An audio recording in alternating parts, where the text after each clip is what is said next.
22 horas 28 minutos en la República Argentina. Bien, estamos acá en vivo por la pantalla de Canal 13. Bueno, lo habíamos anticipado. Están con nosotros acá visitándonos nuestros estudios el gerente general del proyecto José María, Alfredo Vitaller, quien saludamos. Alfredo, ¿cómo te va? Buenas noches, ¿cómo estás? Buenas noches. Buenas Hola, buenas noches. ¿Cómo andas? Y además viene acompañado del responsable del área ambiente del mismo proyecto, Fernando Cola. Fernando, buenas noches, bienvenidos.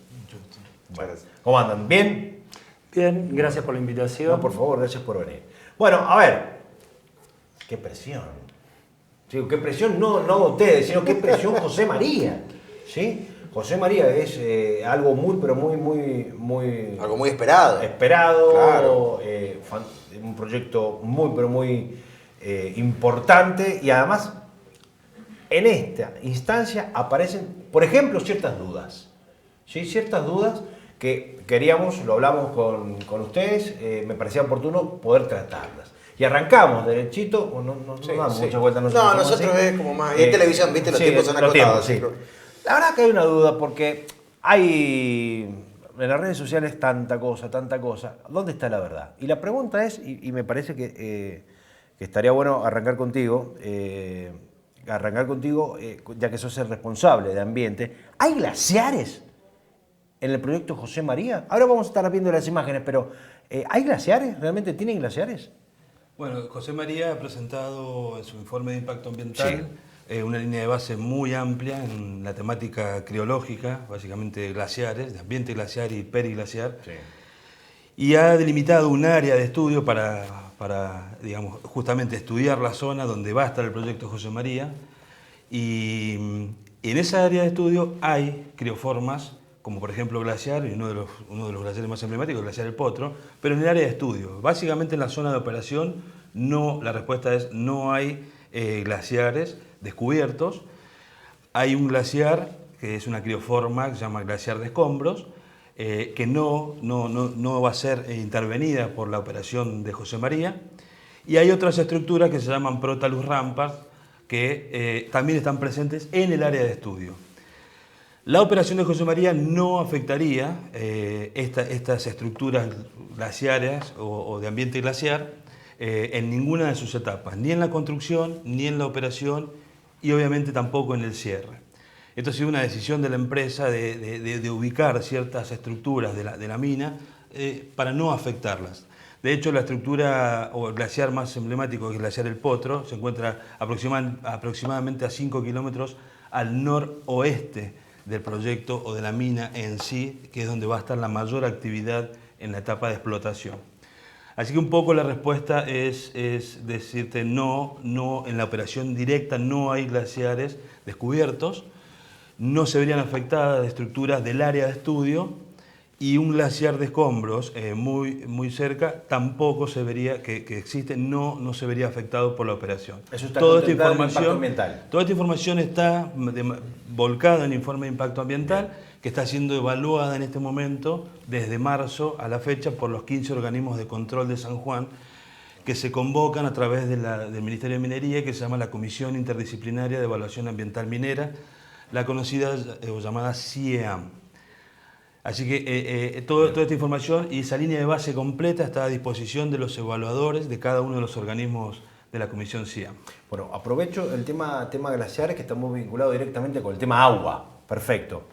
Eventualmente, si José María arranca, ¿sí?, comienza su etapa de explotación, ¿sí? Como se sabe, y si no lo aclaro, José María tiene la finalidad es explotar principalmente cobre y también hay presencia de oro y plata.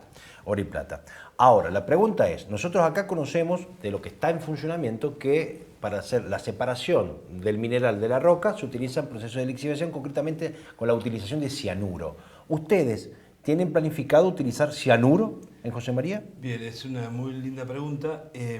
José María no utilizaría cianuro como producto de separación de los minerales. Se utilizan otros productos, como por ejemplo el llamado santato, pero no cianuro. El proceso de José María tampoco es por lixiviación, digamos, lo que se conoce como valles de lixiviación no existe, no está contemplado en el proceso de separación de cobre, oro y plata en el proceso de José María. ¿Y cómo será? ¿Cómo es Claro, el proceso? eso. Es un proceso que se llama de flotación. Se llama conminución, es la reducción del tamaño de partículas. Conminución, perdón, Fernando. Conminución, Conminución, exacto. ajá. Es reducción de tamaño. Estamos aprendiendo. Molís el- Es- todo es la una roca molienda. la Sí. mueles. Se saca de la mina propiamente dicha, del tajo, rajo o el pit, la mina, y pasa por un proceso de reducción de tamaño, que es la conminución, para poder después pasar a un proceso de flotación. En el proceso de flotación se incorpora agua, se incorporan colectores que tienen afinidad. Colector es un compuesto químico que tiene afinidad con el cobre, y por burbujas detergentes se genera esta especie de flotación, haciendo las veces de una burbuja de cerveza, y uno recolecta esa burbuja de cerveza, que es la que tiene incorporado los minerales. Esas burbujas o esa espuma se colecta y se lleva a unos filtros, cual un acordeón para música, se prensa, filtros prensa, se recupera agua y se obtiene lo que llamamos el concentrado, un material, una arena muy rica o concentrado en cobre, oro y plata. Fernando, ¿y eso genera un desecho? ¿O se reutiliza parte del mismo o todo? Sí, bueno, la operación de José María tiene contemplado más o menos, o en promedio, procesar 150.000 toneladas por día. 150.000 toneladas por día ingresarían a planta y se obtendrían 2.000 toneladas de concentrado. El resto de ese material es lo que se llaman las famosas colas del proceso. exacto. Y eso es lo que es depositado en un llamado depósito de colas, que es un valle donde se contienen esas colas, que es la roca que se extrajo de la mina, sí. se pasa por un proceso de molienda, el proceso de flotación, y termina siendo depositada para contenerla en un reservorio llamado depósito de colas. Perfecto. Ahora, para ello ustedes van a necesitar agua. ¿De Exactamente. dónde van a sacar el agua? ¿De los ríos? No, el proceso de José María la operación en todas sus etapas ha contemplado no sacar agua, no utilizar agua de ríos, agua superficial. José María ha hecho estudios muy profundos con empresas digamos, muy especializadas en hidrología e hidrogeología, y hemos encontrado aportes de agua subterránea para poder abastecer durante la vida de la mina de José María, que recordemos que son 19 años, para poder abastecerse de un recurso de agua subterránea, con lo cual no haríamos extracción directa del recurso hídrico superficial. Pozos, van a ser pozos. Exactamente, Claro, está por contemplado realizar 2 campos de pozos, aproximadamente a 19 y 23, 25 kilómetros de lo que va a ser el corazón de José María, donde va a estar la planta, y esa agua será bombeada a planta para el proceso, ¿no es cierto? ¿Hace falta hacer que sea tratada, perdón, el agua, digo, porque viene muy pesada el agua? No, es más para pesada los, que la del río? para los usos industriales, para los cuales se va a extraer esa agua, y los ensayos de mineralogía y demás, o metalúrgicos, han determinado de que no haría falta un tratamiento adicional. Bien, se va a recuperar parte de esa agua. Lo que va a consumir José María son, en total, son 1.500 litros por segundo de agua en el proceso. Pero de los campos de pozos solamente se extraerían 500 litros por segundo en promedio. Recuerden que un ciclo de producción de 19 años, por lo menos de José María, es como una campana. Arrancamos con una producción, cada vez se va incrementando, hasta que después empieza a decrecer al final de la vida. Entonces los consumos de agua en promedio son de 500 litros por segundo. Eso es lo que se va a sacar de los campos de pozos para el proceso. Durante la construcción se va a ir almacenando agua de los campos de pozos para poder tener suficientes reservas de agua para el comienzo de la operación, para el año 1. El proceso demandará 1.500 litros, pero de los campos de pozos aportamos solamente 500. Entonces la pregunta es, ¿de dónde sale el resto? Esas colas, o esas famosas colas que yo les comentaba, que van al depósito de colas, generan una especie de lagunas donde van a haber balsas con bombas para recuperar toda esa agua. Y otra gran parte del agua que se recupera... 67% del total de utilización se recupera. Exacto. Mirá. Está pensado llegar a... 1.000 litros, 1.000, ¿no? Está pensado Claro, llegar... la cuenta, sí. Cuenta Por segundo, rápida sí. daría eso, pero está pensado llegar en el orden del 80% de recuperación. En el proceso de prensado, en el proceso al final del tren del proceso de flotación, se recupera muchísima agua también, y con lo cual esperamos llegar a un 80% de recuperación del agua. Mirá qué bien. Bueno, interesante, eran parte de las dudas que se han venido generando, que se han visto en redes sociales, que se han visto en posteos, en carteles, y está, me parece magnífico poder clarificarlo. Pero también, y ahora te saco la presión a vos, Fernando, hablamos ahora con Alfredo. ¿Qué pasó con el tema impacto ambiental? Hubo un ruidito, ¿sí? Días atrás con el tema impacto ambiental, porque se dijo que iba a estar a finales de este año. Después, en un comunicado de la compañía, dijeron que no, que eso pasaba para el primer trimestre. ¿Qué pasa? ¿Realmente por dónde va, Alfredo? Mira, en realidad, ese anuncio de prensa que hicimos nosotros, nosotros desde que presentamos la factibilidad y desde que cuando presentamos también el estudio de impacto ambiental, en líneas generales, cuando vos tenés un proyecto de esta magnitud, lo que demanda el análisis, porque presentamos muchos cuerpos, mucha información, en general tarda entre un año, entre 12 meses y 18 meses. Bien. Entonces nosotros, desde el principio, siempre tuvimos en la cabeza eso. Tenemos que tener en cuenta que la aprobación del informe de impacto ambiental no es algo que depende de la compañía, es algo que depende de la autoridad. Nosotros no podemos establecer o decir cuánto. Plazos, bien. Nosotros, para un informe de ese calibre, de ese tamaño, lo estipulado es eso, esa cantidad de tiempo, y lo seguimos manteniendo, porque la realidad es que no sabemos cuándo va a estar. Ahora, nosotros tenemos todo preparado, nosotros tenemos expectativas, y la verdad que nos encantaría que esté antes, porque eso significaría que avanzaríamos y adelantaríamos los procesos, nos permitiría comprimir los tiempos, ¿no? de la ingeniería y de la construcción, y lo que estaba pensado originalmente de empezar en el primer semestre del 2026, por ahí lo podemos adelantar al 2025. Wow. Entonces, la expectativa de nuestro lado está. Lo que pasa es que tenemos que ser claros, como es algo que no depende de nosotros, la norma es que son esos tiempos. ¿Sí? Esa fue la situación y fue la confusión. Y te quiero contar una cosa. Sí, por favor. Acá generó revuelo esa nota de prensa, y tal vez un malentendido, tal vez no lo comunicamos bien, pero en el mercado internacional esa noticia fue muy bien recibida. ¿Viste? Nosotros claramente tenemos un foco, nuestro foco fuerte está acá, nosotros tenemos que trabajar acá, interactuamos con la autoridad acá, Sí. pero también tenemos que trabajar con la gente que pone los fondos. Claro. Bueno, ellos vieron ese informe de prensa y lo tomaron muy bien, porque seguimos manteniendo lo que dijimos desde el principio. Perfecto. Pero con la expectativa de avanzar, de Bien, acelerar. vos sabés que te consulto porque, hoy, justamente hoy, estuvimos charlando con en la radio, ¿sí? no en el canal, en la radio, estuvimos charlando con un empresario de iglesia, ¿sí? Integrante de una de las cámaras, Capresco. Claro, ¿sí? Capresco. O sea, es que me llamó mucho la atención la charla con este empresario, porque dice, miren, yo me he mandado notas al gobierno, he mandado notas a José María, ¿sí? Pidiendo diálogo. Bueno, fantástico, decía yo, hasta ahí no entendía lo que me decía. Ahora me dice, diálogo, porque nosotros necesitamos que nos ayuden a ser proveedores en serio. Nosotros queremos trabajar. Capacitación. Necesitamos no solamente que nos capaciten en términos, por lo que entendía, administrativos, de cómo tengo que hacer el proceso para poder entrar como proveedor, en este caso de José María, y qué necesito como proveedor para poder estar a la altura de lo que demanda José María.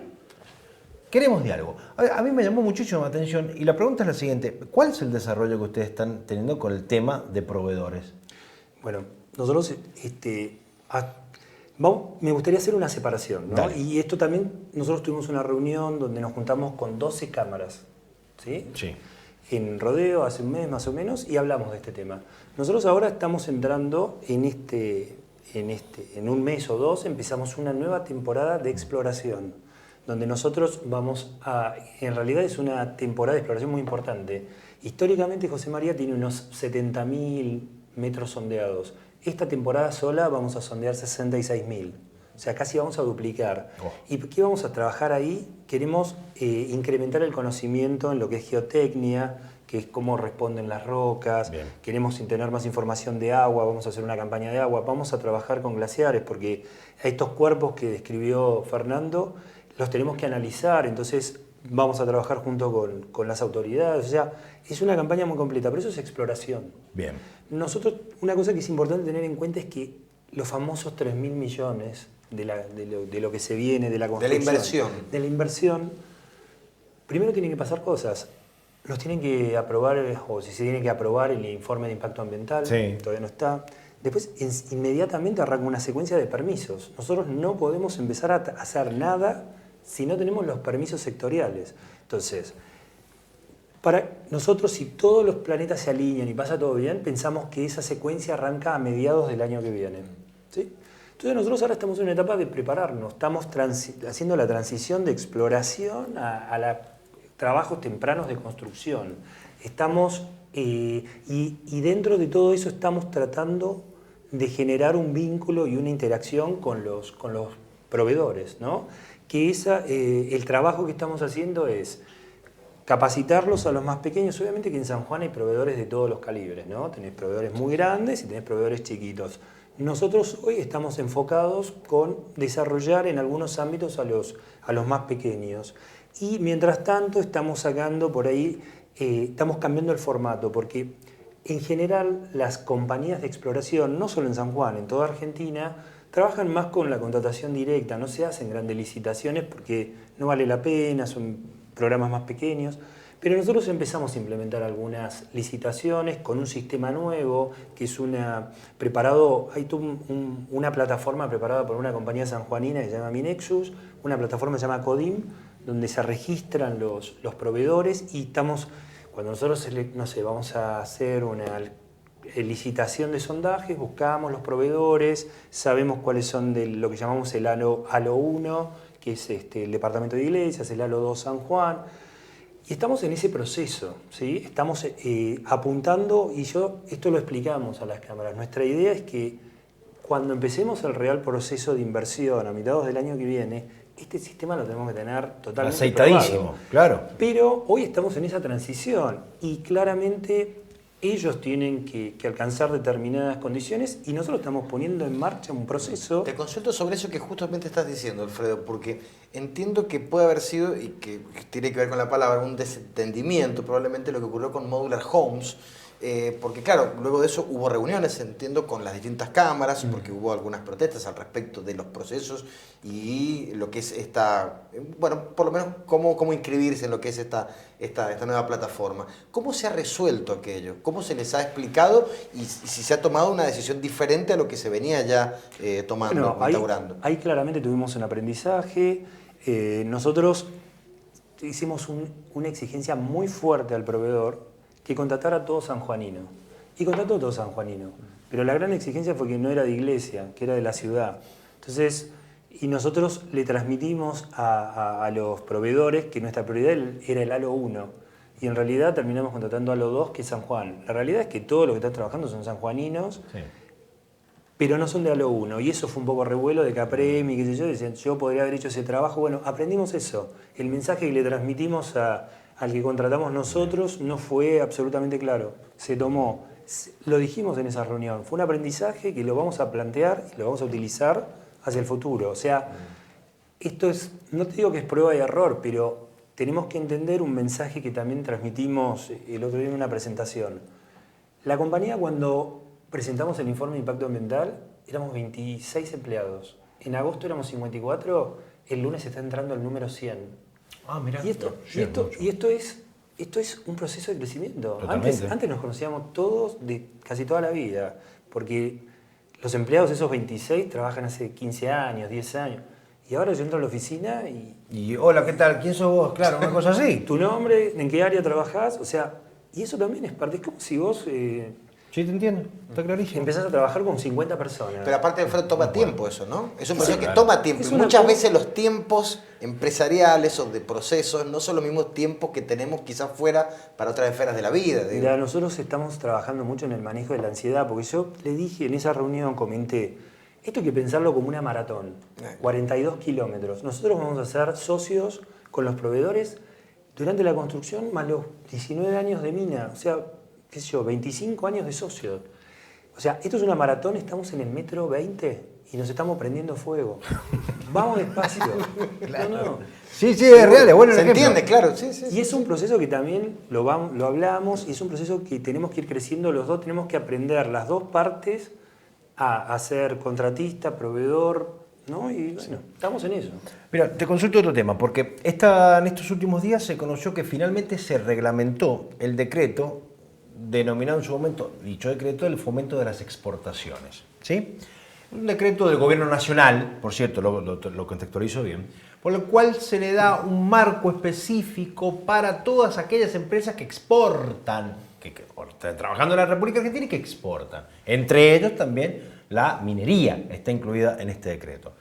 Supuestamente, digo supuestamente porque quiero consultarte y pedirte tu opinión, quiero la opinión de las empresas, esto vendría a solucionar parcialmente el problema del giro de divisas. A ver, cuando vos vendés, ¿sí? Te pagan por lo que vendés. Bueno, de esa plata que le van a pagar, en este caso a José María, cuando empiece la exportación, a su vez José María tiene que pagar, ¿qué? Créditos, proveedores y demás. Y tiene que salir esos dólares fuera de Argentina. ¿Sí? Bueno, hoy está bastante restringido el tema de la salida de dólares, en términos generales, no para la minería, sino en términos generales para Argentina. Ahora, ¿se pudo avanzar esta reglamentación de este decreto? ¿Trae una solución total, parcial? ¿Es un avance o no soluciona nada? Mira, primero está bueno destacar que esa resolución es un paso positivo, ¿sí? Es un avance, está bueno. En líneas generales nosotros coincidimos con el resto del sector, ¿no? Que si bien es un paso adelante, todavía falta. Y falta por ahí en dos áreas. Una es la que vos decís, el que nosotros para poder construir la mina, la inversión, salimos a pedir préstamo al mercado. A nosotros nos van a prestar los 3.000 millones. Y claramente el que te lo presta, que te pone las condiciones, te dice, primero me lo devolvés a mí. Claro. ¿Sí? Entonces, nosotros tenemos que tener la posibilidad de devolvérselo. Cuando ese decreto habla de un 20%, y es como que no alcanza. Porque ¿20% de qué? Eso quiero que aclares. De lo que vos exportes. Sí. Hoy la ley, hasta antes de eso, la ley argentina decía que si vos sacabas 100 pesos, 100 dólares, tenías que traerlos de vuelta acá, convertirlos a pesos y los tenías acá. Esta nueva reglamentación lo que dice es que si vos sacás 100 dólares, podés quedarte con 20 para pagar esas deudas que tenés afuera. ¿Sí? El 20% lo podés dejar afuera y el 80% lo traes acá. Bien. Lo que pasa es que ese 20% no alcanza, porque nosotros está calculado que esos 3.000 millones los devolvemos en los primeros 4 años. Entonces la devolución es muy alta. Ese 20% no alcanza para una inversión y un tipo de negocio como el nuestro. Entonces, a los que tienen que traer inversión, 20% no alcanza. Debería ser un poco más. Bien. Y la segunda parte es que los que hoy están en producción, que traen esa plata de vuelta y la tienen acá, no están considerados. Solo entrarían en ese decreto si traen nueva inversión. Entonces, las compañías que están operando van a tener la plata en el banco acá y para poder acceder a eso tienen que tener más plata, ¿no? Y en realidad la mina es un negocio dinámico. No sé, cualquier compañía que ahora Barry Veladero está haciendo la ampliación número 7 del Valle de la Exhibición. Eso le va a costar un montón de plata. Como ellos lo hacen con los fondos que generan, no lo están considerando como una inversión. Claro. Y ellos no pueden tener este beneficio que tenemos nosotros. Entonces, es un muy buen paso, pero necesitamos, o la industria necesita que ser un poquito más trabajado, por ahí una modificación. Te iba a consultar justamente sobre eso, y es inherente la pregunta al primer tema que te había mencionado, Gastón. ¿Esos factores externos pueden estirar o complejizar los tiempos que se han planificado para los distintos pasos de José María? ¿Y en qué medida pueden estirar los tiempos o complejizar todo el proceso? Y mira, eso es algo que tenemos que solucionar antes de dar el siguiente paso. Nosotros venimos trabajando desde el año pasado, tratando de resolver, trabajando junto, digamos, con el gobierno provincial, con el gobierno nacional, para tratar de conseguir las condiciones que tiene que ser importante aclarar esto. No son condiciones para José María. Cualquier proyecto de cobre necesita las mismas condiciones. Nosotros somos parte de la mesa del cobre, ustedes deben estar familiarizados. Todos los proyectos de cobre que estamos ahí necesitamos lo mismo. Nosotros somos los que estamos, de algún modo, peleando ahí en punta, pues somos los primeros en la línea de tiempo. Pero las condiciones que nosotros necesitamos son las mismas para Pachón, para Azules, para Altar. Totalmente bueno. Es lo mismo. Muchas gracias. Gracias por haber venido, gracias por haber contestado más de las inquietudes que teníamos planificado. Eso, buena onda. En serio, gracias, porque me parece que clarifique mucho. Muchas gracias. ¿Sí? Bueno, gracias por la invitación. Bueno, gracias. No, por favor, gracias a ustedes. 22 horas 53 minutos en la República Argentina. Última pausa, ya volvemos.